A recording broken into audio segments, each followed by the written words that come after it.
اعوذ باللہ من الشیطان الرجیم، بسم اللہ الرحمن الرحیم۔ رب اشرح لی صدری ویسر لی امری واحلل عقدۃ من لسانی یفقہوا قولی۔ ریاض الصالحین دوسرا حصہ، احادیث نبی صلی اللہ علیہ وسلم۔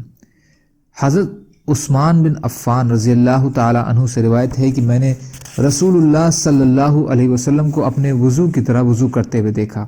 پھر آپ نے فرمایا، جو اس طرح وضو کرے تو اس کے پہلے چھوٹے گناہ معاف کر دیے جاتے ہیں، اور اس کی نماز اس کے مسجد کی طرف چل کر جانے کا ثواب ایک زیادہ چیز ہے۔ مسلم شریف۔ فائدہ: وضو چھوٹے گناہوں کی مغفرت کا ذریعہ ہے، بشرطے کہ ان کا تعلق بندوں کے حقوں سے نہ ہو، کیونکہ وہ بھی توبہ اور حقوں کی ادائیگی کے بنا معاف نہیں ہوں گے۔ یعنی گھر سے وضو کر کے جانا بڑی فضیلت والا عمل ہے۔ اسی عمل سے وہ گناہوں سے پاک ہو جاتا ہے، اور اس کا مسجد کی طرف چل کر جانا اور مسجد میں نماز پڑھنا زائد ثواب اور درجات بڑھانے کا سبب ہے۔ حضرت ابو ہریرہ رضی اللہ تعالیٰ عنہ سے روایت ہے کہ رسول اللہ صلی اللہ علیہ وسلم نے فرمایا، جب مسلمان یا مومن بندہ وضو کرتا ہے تو وہ اپنا چہرہ دھوتا ہے تو پانی کے ساتھ یا پانی کے آخری قطرے کے ساتھ اس کے چہرے سے تمام وہ خطائیں نکل جاتی ہیں جن کی طرف اس نے اپنی آنکھوں سے دیکھا تھا، یعنی آنکھوں سے ہونے والے گناہ معاف ہو جاتے ہیں۔ پھر جب وہ اپنے ہاتھوں کو دھوتا ہے تو پانی کے ساتھ یا فرمایا یا پانی کے آخری قطرے کے ساتھ اس کے ہاتھوں سے وہ تمام گناہ نکل جاتے ہیں جن کو اس کے ہاتھوں نے پکڑا تھا، یعنی اس کے ہاتھوں نے کیا تھا۔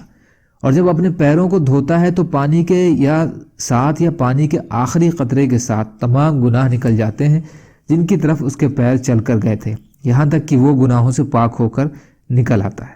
مسلم شریف۔ فائدہ: اس کا مطلب بھی یہی ہے جو پچھلی حدیثوں کا بیان ہوا ہے کہ وضو سے چھوٹے گناہ جو اللہ کے حقوں سے متعلق ہوں معاف ہو جاتے ہیں، یعنی وضو جسمانی صفائی کے ساتھ باطنی پاکی کا بھی ایک ذریعہ ہے۔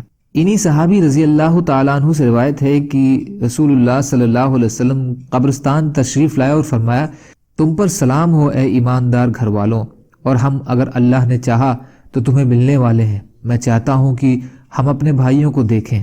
صحابہ رضی اللہ تعالیٰ عنہ نے عرض کیا، یا رسول اللہ، کیا ہم آپ کے بھائی نہیں ہیں؟ آپ نے فرمایا، تم میرے ساتھی ہو، اور ہمارے بھائی وہ ہیں جو ابھی تک نہیں آئے۔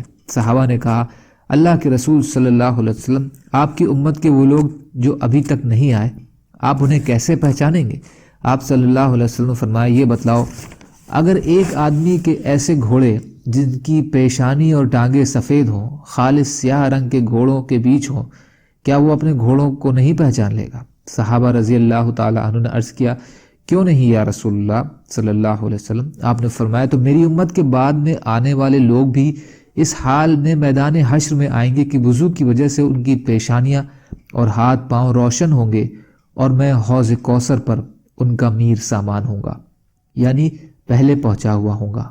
مسلم شریف۔ فائدہ: اس میں اپنے بعد آنے والے تمام مسلمانوں کو نبی اکرم صلی اللہ علیہ وسلم نے انما المؤمنون اخوہ سورہ حجرات کے مطابق اپنا بھائی قرار دیا ہے، اور صحابہ کرام رضی اللہ تعالی عنہم کو اور زیادہ یہ اعزاز اور فضل حاصل ہے کہ وہ بھائی ہونے کے علاوہ صحابی بھی ہیں۔ اس میں اس حوض کوثر کا بیان ہے جو نبی اکرم صلی اللہ علیہ وسلم کو قیامت والے دن عطا کیا جائے گا، اور آپ اپنے امتیوں کو اس میں سے پانی پلائیں گے۔ اس کے بعد انہیں کبھی پیاس محسوس نہیں ہوگی، لیکن اہل بدعت اس سے محروم رہیں گے، جیسا کہ دوسری روایات میں اس کے بارے میں بتایا گیا ہے۔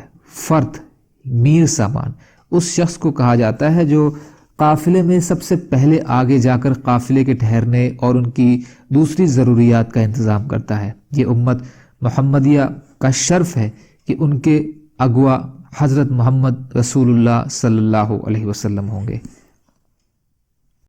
اللہ تعالیٰ کہنے سننے سے زیادہ عمل کی توفیق عطا فرمائے، اور مظلوم کشمیریوں، فلسطینیوں اور دیگر ممالک میں جہاں بھی مسلمان بھائی بہن پریشان حال ہیں، یا اللہ آپ ان کی مدد فرمائیے، اور ہم کو بھی اپنی استعداد کے بقدر اپنا حق ادا کرنے والا بنائیے، آمین۔ سبحان اللہ و بحمدہ، سبحانک اللہم بحمدک، اشہد ان لا الہ الا انت، استغفرک و اتوب الیک۔ سبحان ربک رب العزت عما یصفون، وسلام علی المرسلین، والحمد للہ رب العالمین، برحمتک یا ارحم الراحمین۔ لا الہ الا اللہ محمد رسول اللہ۔